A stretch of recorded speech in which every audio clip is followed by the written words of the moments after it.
బ్లూబెర్రీస్ని చాలా వరకు heart problems ఉన్నవాళ్ళు, లివర్ ప్రాబ్లమ్స్తో ఉన్నవాళ్ళు, క్యాన్సర్స్కి కూడా చాలా బెనిఫిట్స్ ఉన్నాయి.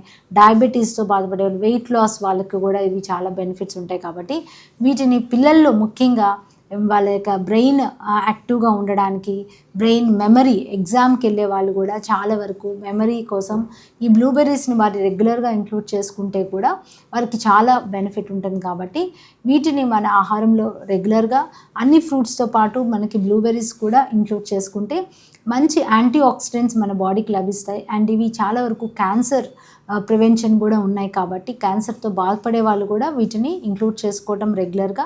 సో దానివల్ల వాళ్ళకి చాలా వరకు ఏవైతే వాళ్ళు కీమోథెరపీ కానీ ఈ ట్రీట్మెంట్స్లో ఉన్న వాళ్ళకి కూడా ఎక్కువ సెల్ డ్యామేజ్ అవ్వకుండా, అంటే ఇవి తీసుకోవడం వల్ల చాలా వరకు ఈ ఏవైతే మన సెల్స్ ఏవైతే ఉంటాయో అవి కూడా ఎపిథీలియల్ సెల్స్ కూడా చాలా వరకు ఇవి ఇంప్రూవ్ అవ్వడం అండ్ అవి హెల్తీగా అవ్వడం వల్ల చాలా వరకు బ్లడ్ వెజల్స్ హెల్తీగా ఉండటం వల్ల ఈ బ్లడ్ ప్రెషర్ కంట్రోల్ అవుతుంది.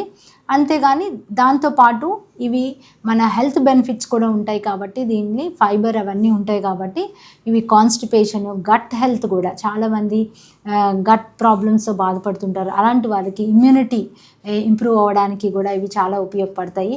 సో లివర్ డిటాక్స్కి కూడా ఇవి ఉపయోగపడతాయి. సో అందువల్ల ఇలాంటి ప్రాబ్లమ్స్ ఉన్న వాళ్ళు కంపల్సరీ వారి ఆహారంలో రెగ్యులర్గా వీటిని ఇంక్లూడ్ చేసుకోవటం వల్ల వారికి health benefits and anti ageing కూడా ఇవి పనిచేస్తాయి. కాబట్టి ఈ ఏజింగ్ ప్రాసెస్లో వచ్చే ప్రాబ్లమ్స్ కూడా ఇవి చాలా వరకు ఉపయోగపడతాయి.